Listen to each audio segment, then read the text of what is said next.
Sports Minutes with Raushan. Money FM 89.3, it's time for Sports Minutes with me, Raushan. A crucial week for the Singapore national team ahead of the doubleheader against India with the Asian Cup qualification looming large. Speaking of crucial, I'm in the company of a man who is crucial to the entire operations, literally the calm before the storm. Interim head coach Gavin Lee. Gavin, I'm assuming you're feeling quite calm? Yeah, always. Jokes aside though, how are you feeling ahead of what is arguably the two biggest games for Singapore in recent history? Well, I think first and foremost, we're just very excited. I think it's been a while since we played in the National Stadium at home.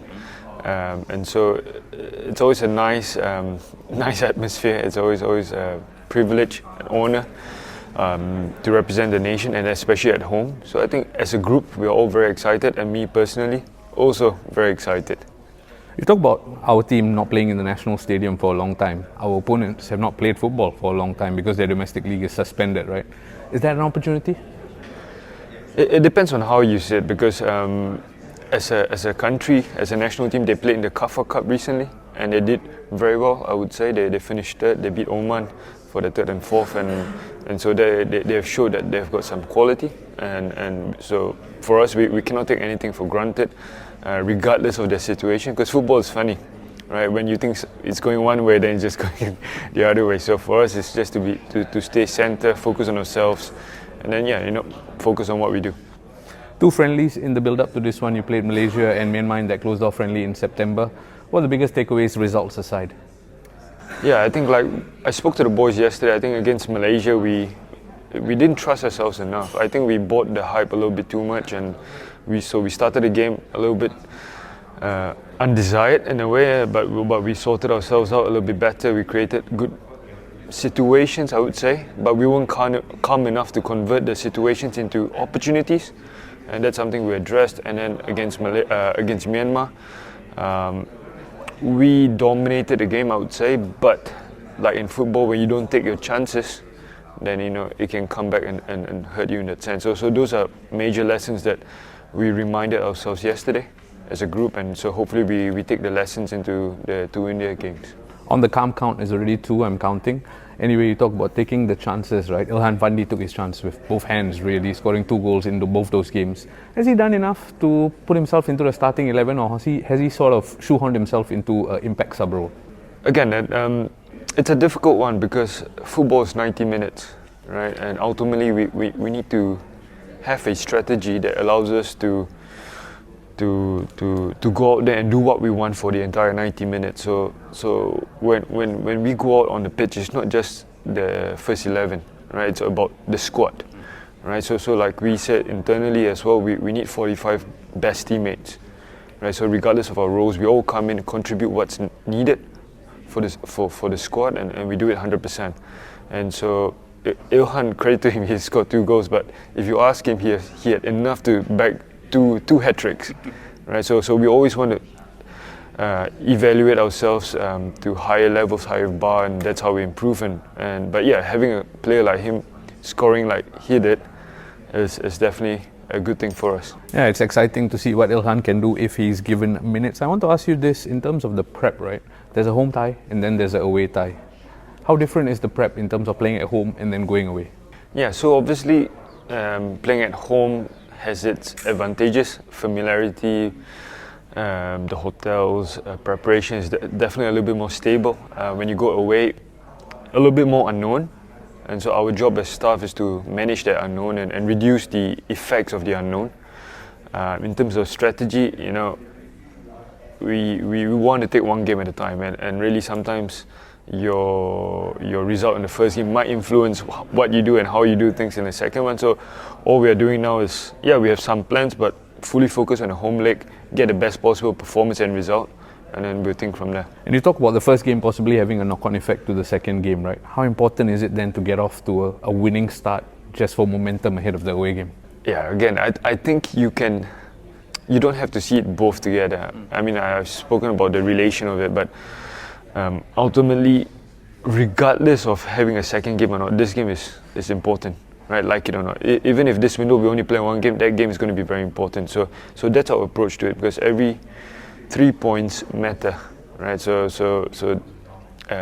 it doesn't make it more important than it is. You know, the most important thing for us is really to go out there, play a football in a way where the fans will get excited, the fans will be happy to watch. You know, they can see the effort, the kind of football that the team is trying to accomplish, and importantly, bring us closer to the 3 points. Let's talk squads. You've called up Ong Ewan amongst the other new faces. I want to talk about Ewan in particular. What did you see in him that warranted a call-up? Well, again, I think we have been following his performances in the under-22s, and then at the same time the first 3 SPL games, and we thought that he stood out from those games, and again he offers us something in midfield. But at the same time, you know, I think with younger players, younger generation, you get kind of renewed energy sometimes, and that's a nice thing. You know, when you get someone who's so excited to be here, and he just brings that positivity into the environment, and that's quite important for the squad, I would say. Adding to the youth vigour, I dare say, is Jonan Tan, right? We've got a couple of players based in Portugal. What was it about Jonan that made you choose him rather than Assis or Kairin? Yeah, to be fair, I think all 3 were performing at a decent level, but I thought Jonan stood out quite a lot in the under-22 friendly games, and also in the Vietnam qualifiers. So yeah, based on his performances, we were quite impressed by that, and we've also done some checks, and we were quite impressed with the reviews we've got about him. Yeah, the good news is I'm going to catch up with Jonan in a short while. Gavin, let me ask you this. You called up those 2 young boys, right? Are they here to be sponges, soak it all up, or could they possibly have some minutes? Yeah, first and foremost, everybody here has a role, and they should contribute regardless of the role. But at the same time, currently they probably have a bigger impact on the under-23s team than the senior team.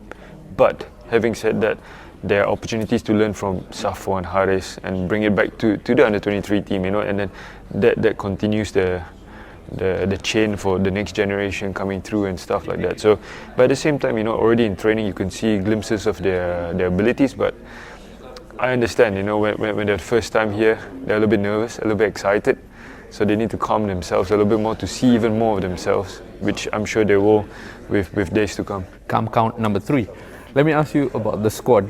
A coach's job is never easy, right? You're planning tactics, but you're worrying if your players, your mainstay players, are getting enough minutes. To that end, Izwan struggled for minutes. Kyogas struggled for minutes. Are you at all worried? Yeah.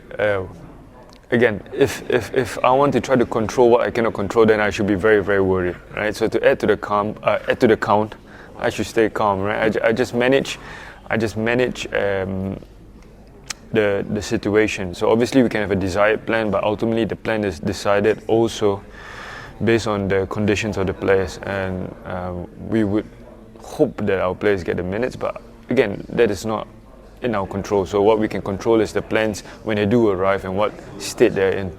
And speaking of state they're in, are they in a good state, everyone? Yeah, I think, again, when it comes to the national team, everybody's very excited, right? Oftentimes they come here with renewed energy and motivation, and they just want to get going, and they all enjoy spending time with each other, so that helps. So again, based on yesterday's training, everybody, the tempo, intensity just gone through the roof really.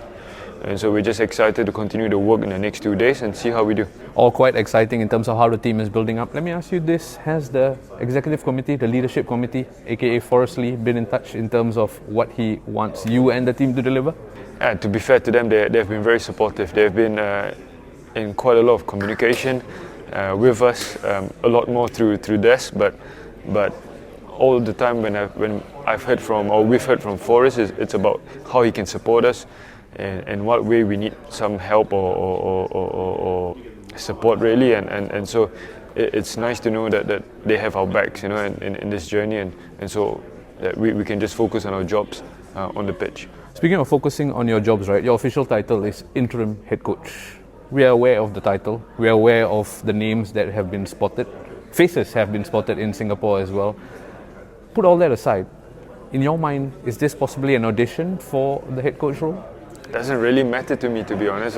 It was the same for me when I was with Coach Ogura, right? I was assistant coach, but it doesn't matter the job title. We're all here to give our 100% to the country, and that's all I'm focused on, you know, regardless of the role.